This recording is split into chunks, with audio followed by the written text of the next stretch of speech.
Hello, and welcome back to Speedrun, the fast-talking video game podcast where we talk about... Goodness, did you know we talk about video games here? I did not know that. I didn't know that. Gee, did you know we talk about video games here? No, never. That's new to me. Tell me more. I know, I thought this was a cooking show. Anyways... Oh my god, G's here 2 weeks in a row? 2 weeks in a row? Yeah, I just kind of snuck in here. You don't mind, do you? Oh, no, I don't mind. I guess we won't be talking about how to make your own Sonic the Hedgehog ice cream truck popsicle. Oh. And instead, I'm Jamie. I'm Jazzie. And joining us again is... G, from G to the next level. How are you? I'm doing good. Today we're talking about games that never made their way home. Basically, games that were left in Japan, games that were left in the arcade forever, games that did not make their way home. If you watch GameSack, this is like left in Japan mixed with left in the arcade, except I don't have Joe Redifer's beautiful, amazing voice. Ooh, good point. Yes, but I will work on it. I was going to say, practice makes perfect. Practice makes perfect, and He sets a pretty high bar. He said some very, like, no joke, I would listen to that man read a dictionary.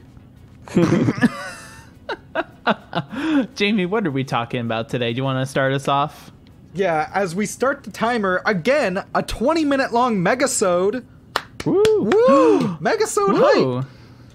Yeah, we can't afford sound effects, but we'll get there. You'll get there by following us on Podbean. Whoa, who says we can't afford sound effects? You got Jazzie doing the audio.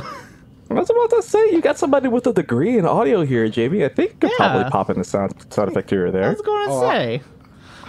I was about to shamelessly plug the Patreon again. Patreon.com/stuffweplay.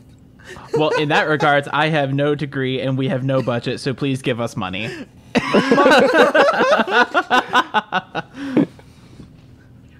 Just please give money so we can buy Sega arcade games. Yeah, that's the note I'm going to start the timer on.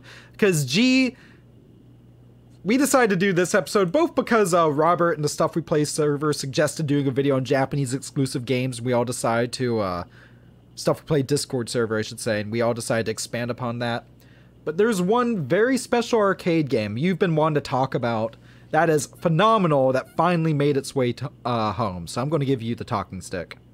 Oh, sweet. Because, man, it's still so surreal that in my house right now, I have now it might not be an official one, but it is one that basically it's a game that Sega took 28 years to bring home. 28 years. And in my opinion, one of the best beat-em-ups ever. And that's Golden Axe, The Revenge of Death Adder. Now, for anybody who's familiar with Golden Axe, all the games that we basically got access to at home, we got a port of the original Golden Axe arcade game, and then we got 2 sequels to that game on the Genesis/Mega Drive, the Golden Axe 2 and then Golden Axe 3, which never technically made it to America until compilations and whatnot came around.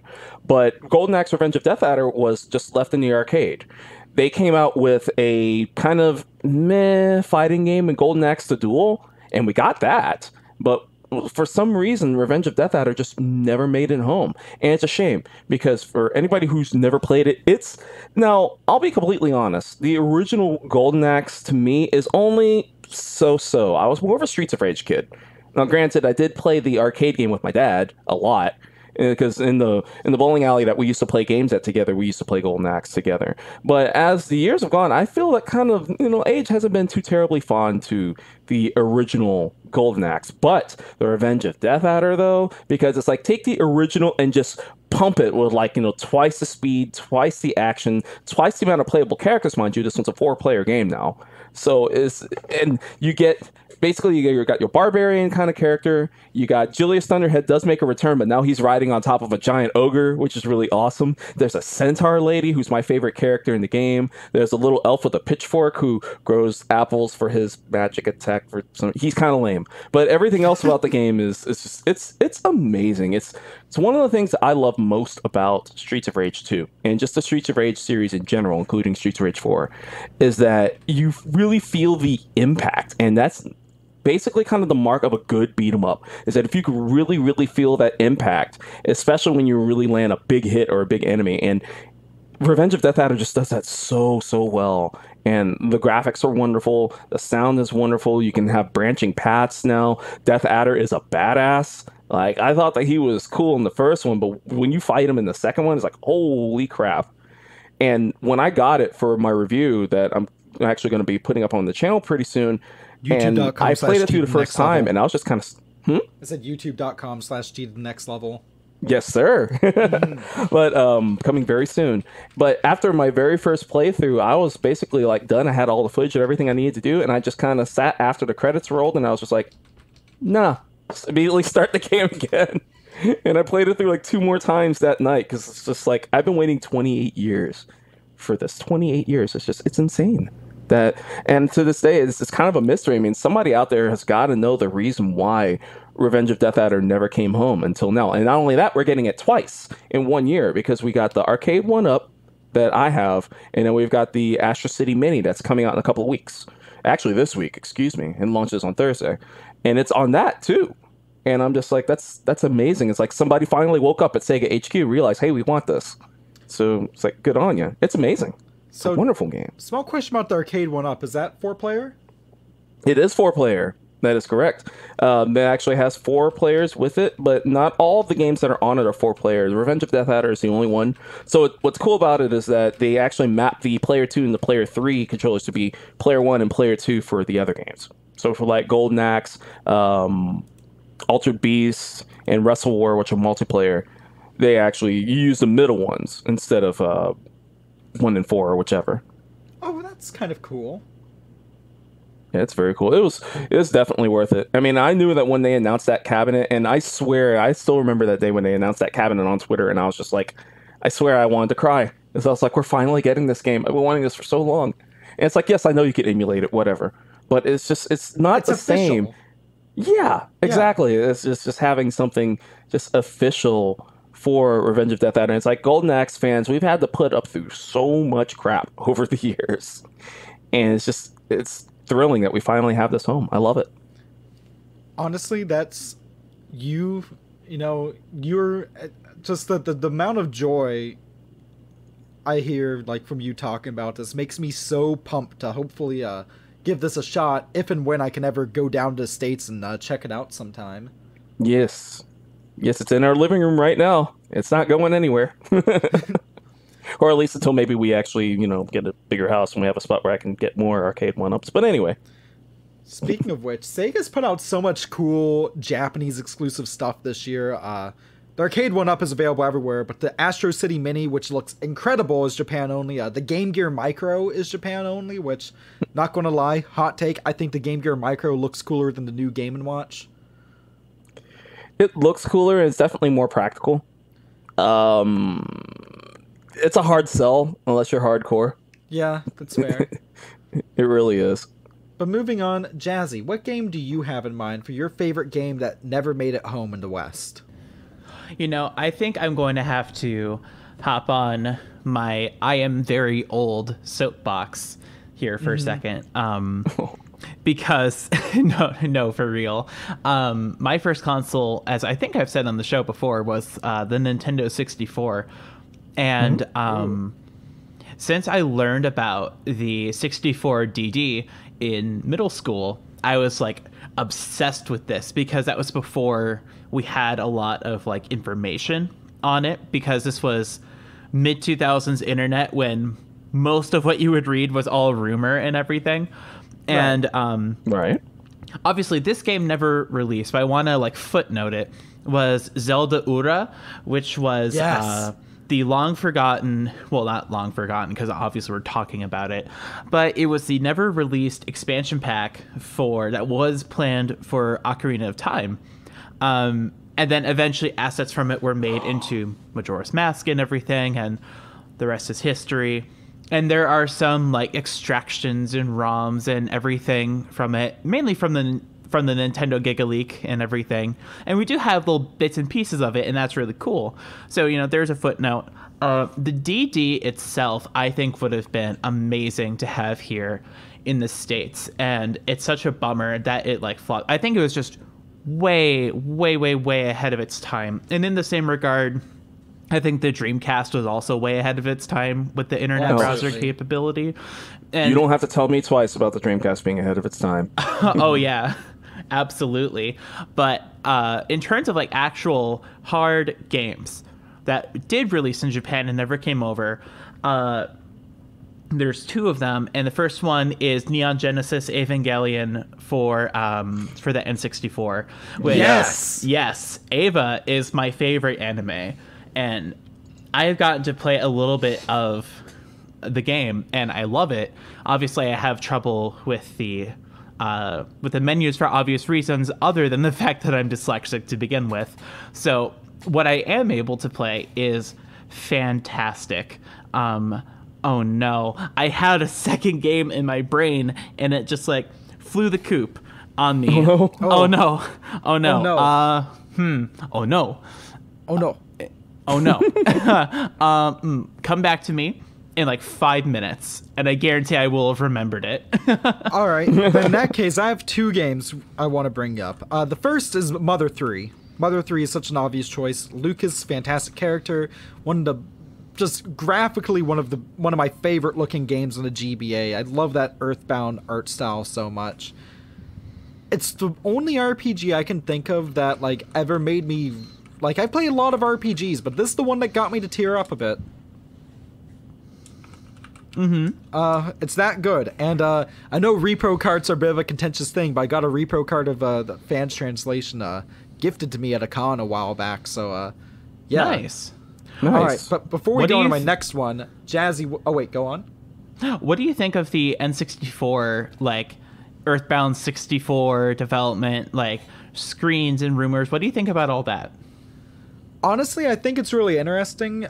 First off, on Mother 3 itself, it's ridiculous they haven't released it at this point. I mean, they released Earthbound 0 on the Wii U. Why not Mother 3? I know, seriously. Right. Just give the people what they want. Exactly. You know, people have been wanting this for so long. Reggie, when are we getting Mother 3?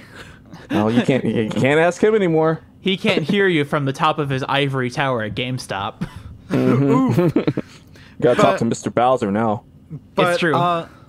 Earthbound 64 looks interesting. I think it would have been an interesting game, but if it had come out as Earthbound 64, I don't think it would have held up as well as Mother 3 on GBA did. Just 2D games from that era hold up extraordinarily better than 3D games do. I'm sorry, it's just a case. Oh, it's no, true. you're absolutely right. It's true. I did remember what I was going to say, though, by the way. And what were you going to say? The other game I was going to reference is Dobutsu no Mori, otherwise known as Animal Forest, otherwise known as Animal Crossing. Exactly. Yeah. Ooh. The original, like the N64 one. Yes, the original. And the reason why it's so hard to put it on an EverDrive and play it, and the reason why you can't really make an English, well, I don't want to say can't, because people are working on it. There is an English translation in the works, but emulating it is so hard because it's one of the few N64 games that has a real-time clock in it, which is cool. Right. And then obviously the GameCube, the clock is stored kind of like up in the, if you open up a GameCube, it's kind of up in front in the battery for it. It's kind of by the controller ports. It's a really weird place for it, but it's built into the console. Obviously there is not a clock in the N64 itself, so it has it in the chip in much the same way Pokemon Gold and Silver have it on the chip itself. But there's not a ton of differences aside from the Animal Crossing we got has a bunch of e-reader support and just some like extra features and items and characters and all that stuff. It's a really cool experience, and if you look at the actual ROM file for Animal Crossing for GameCube, a lot of people ask, why is it so small? And that's because it's basically a modded N64 ROM that they put onto a disc. Yep. Yeah. I guess I know that. Oh, go on. I was going to say, I know for a fact that you two know that, but I'm just putting it out there for the podcast, so I don't want to sound like I'm like gender-splaining it or anything. No. Oh, no, of course not. You're also dealing with two big Animal Crossing fans here, too. So. Oh, yes. I went so hard on the original, or I say what was our, in North America's original Animal Crossing back in the day. The Acre days. Yeah. If I remember right, the holidays were also a little different in that original version. They were a little bit different. But yeah, it's a good. If you want, I own it, and you're welcome to come over and play it on my Japanese N64. Ooh. Nice. But yeah, those are my picks: Dobutsu no Mori, Zelda Ura, and Neon Genesis Evangelion. So the one I want to bring up as well is both a game that was left in the arcades and left in Japan. This is an entire series of game. I think we're up to part 6, and that's Wangan Midnight Maximum Tune. I imagine Initial D, fast-paced kart racing, but with a soundtrack by Yuzo Koshiro. The guy who did the incredible Streets of Rage soundtracks, well, not so much 3, I didn't care for the Streets of Rage 3 OST. Contentious, I know. But he's a great composer, and imagine Yuzo Koshiro does Eurobeat. And that's the Wangan Midnight soundtrack. And the games themselves look so fun. They look just like such a blast, but none of them have ever gotten a home console release. And I think some of them are Japanese exclusive. I know a lot of them made their way over here. I know, you're in Houston. You said they used to have one at the main event out in the Woodlands. Yeah, a long time ago. It's definitely not there anymore, but it was awesome. I still have my card from it. And even then, there's a huge huge delay in between Western and Japanese release in this series. I know an arcade supplier in Vancouver, and they're already up to Maximum Tune 6 in Japan. But we just got base, not even 5DX, but base Maximum Tune 5 available to put in arcades over here in Maple Syrup Land. So yeah, that's my pick. Maximum Tune 5, aka Yuzo Koshiro does Eurobeat. It's so good. If you have to look up any song from it, listen to all the soundtracks. A good friend of mine actually recommended I listened to the entirety of the Maximum Tune 5 soundtrack, and it's great. My favorite track is called Tonight. It's so good. It's the type of song you'd want to listen to while you're going on a road trip, and it's 3 a.m., but damn it, you aren't at the hotel yet, and you're running off stale coffee and trail mix. Why did you describe almost all my experiences at Midwest Fur Fest? because that was my experience going to Retropalooza and stuff. It's one of those things that my wife and I always say. It's hey, if we need to get somewhere quick, just throw on some Initial D or Wangan Midnight soundtracks. Just put on some Eurobeat, and you're good. You'll get there lickety split. I very totally self-aware, cranked up Bass Hunter driving in the dead of the night in the snow from Chicago to Cleveland for that trip.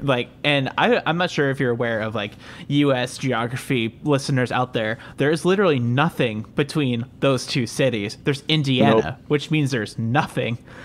And there's just you, the night sky, and no one else on the road. So you just gotta gun it to some Eurobeat, and that's how you get to Chicago in a car. Chicago. True that. Yeah. I've got a couple of other quickfire ones. Yeah. I can mention real quick. So there's one of the things that I love, kind of games I love. I love old school platformers. Yes. And I know one game series on the PS1 that I love dearly is Jumping Flash. Jumping Flash 1 and 2 are both just great games. But a lot of people don't know there's a third game. There's a third Jumping Flash game. It's called Robert Mon Dieu.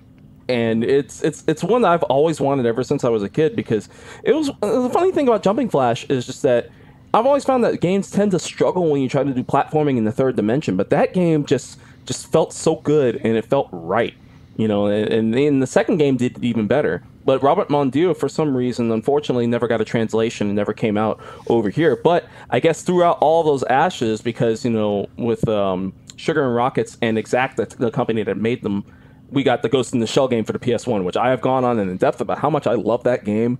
So I guess we just have to thank Jumping Flash for that. Hell yeah. But another one, and this is going to be a deep cut for a lot of people, and I have very fond memories of it, but it's one of those that, if you try to play it today, I'm afraid that I'm going to tarnish those memories. And it was a fighting game by Strata, the same team that did Time Killers, just to put it in perspective. They did a follow-up called Bloodstorm. And it was essentially their answer to Mortal Kombat. But unlike Time Killers, it wasn't crap. This was actually a fun game that played well. It looked good. The characters were interesting. The fatalities were cool. But it was only in the arcade. It never came home. Time Killer's got a half-ass port on the Genesis, so a half-ass port of an already awful game. We got that. Yay, lovely. But nothing for Bloodstorm. Poor game, because I thought it was great. And then one very, very, very last one for NES that I would still love to have in some capacity someday is Gimmick or Mr. Gimmick. Yes. Because I love Sunsoft. I think that they're some of the best on the NES. And that's one of the few ones that in Euphoria, we didn't get Euphoria either. At least not until the Wii Virtual Console. But yeah, it's awesome. It's awesome. Between Sunsoft and Taito, they were like two of my favorite companies on the NES that weren't like Nintendo, Capcom, Konami. And Mr. Gimmick, just for some reason, we missed it. And it's an awesome game. Release, didn't it? It did. It did get a European release, but we didn't get it in the US. True. What a shame. Oh, well, I guess that doesn't count then, does it? Yeah, because it does count because it never came home over here. Oh, okay. Not in Eagle Land, not in Maple Syrup Land, and not in other parts of North American land. Right. Yep. Jazzie, we still have a minute and a half left. Are there any other games you'd like to quickly mention? Besides just like more stuff for the DD, because I'm very salty that it did not come out. I think I would say the add-on for the NES that gives it dial-up. I'm sorry? Oh, what, the FDS? Oh, this system? Oh, no. Sorry, I interrupted. Go on. I think it's called the Satellaview. Oh, yeah. The SNES. Yes. Yeah.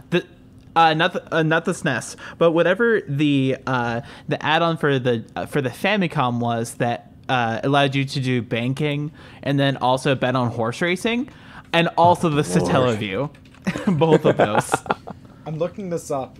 The Family Computer Network System. That's the one. That was a really good snap. Did that come up on the mic? I'm really proud of that. That was meaty. Snappy. That's a meaty crunch. That was some good, thick, meaty, snappy, woo. Indeed. Woo. And we are at time. I guess, any last thoughts? I said all my piece. I'm going to throw it to G. I mean, there's many more that could be mentioned, but I think this just... I'm excited for the Astro City Mini to see some of those Sega arcade games that we actually didn't get home. So more power to them. I want to see more stuff like that from them. And any other import games that you all know of that I don't know of, I would love to know. I'd love to know more. I think the last one I want to mention is in 2 episodes in a row now, I'd like to mention one of our favorite YouTube channels, Happy Console Gamer. Hell yeah. Who did a video a while back on the Far East of Eden series on the PC Engine Tengai Japan. Makyo. Yeah, Tengai Makyo. The games look incredible. And I think Tengai Makyo Zero, which is on this Super Nintendo, is getting a fan translation done at this point. Really? Yes, and I'd love to finally play them, because ever since I saw his video on it years back, I've just desperately wanted to play them, but of course I can't speak Japanese, but they look incredible. So, Jamie, when you get a moment, you should play the Neo Geo Tengai Makyo game. It's a fighting game, and it's awesome. I'd love to. Especially since if I can scrape money together for a certain trade, I might be getting an MVS soon. Ooh. Lucky. I don't really get any more of the retro consoles anymore, but because I have pretty much all the ones I need, but I still have one left. Someday I will own an AES. Someday. It's a holy grail for all of us. for us nerds. Meanwhile, I'm just going to crack open DOSBox here. Don't mind me at all. But, definitely check out Happy Console Gamer's video on it, at the very least, if you listening at home haven't. And speaking of plugging YouTube channel things, G, would you like to plug where people can find you on the internet? Absolutely. You can find me on YouTube, youtube.com/G to the next level. I've got a couple more videos coming through in the pipeline, including a ranking video ranking every single 32X cartridge release game that is going to be coming up very soon. By the time this will actually go live, I will be streaming on Twitch, twitch.tv/G to the next level, and One Day Retro, One Day Modern. And you can also find me on Twitter and Instagram, also same name. Awesome. And Jazzie? you can find me on the Stuff We Play main channel, along with here on the Stuff We Play network channel. I'm going to start posting, hopefully by the time podcast channel. And has it been rebranded to Speedrun podcast channel?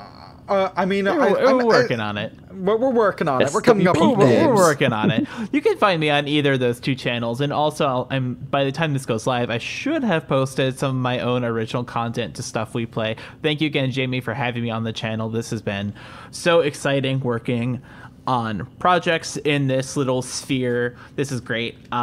You can also check me out.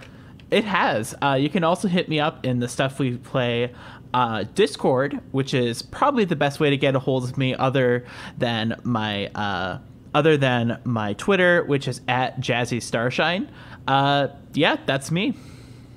Yes, and of course, you can find us, as Jazzie said, on youtube.com/stuffweplay. Support us on Patreon at patreon.com/stuffweplay, because this podcast is made possible in part by patrons like, hopefully, you. Thank you. Did I do the PBS thing right?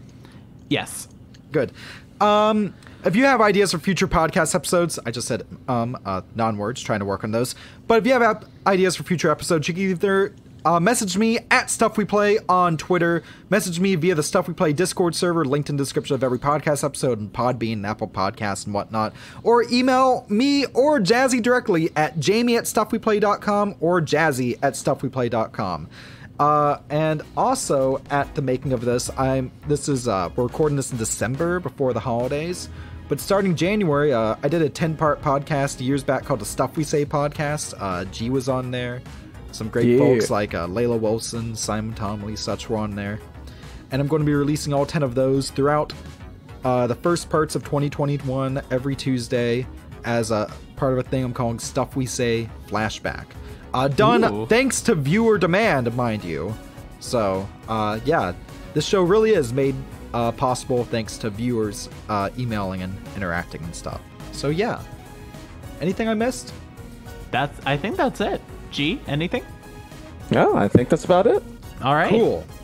So, on that note, thank you very much for listening. Stay classy, and we'll see you next time. See ya.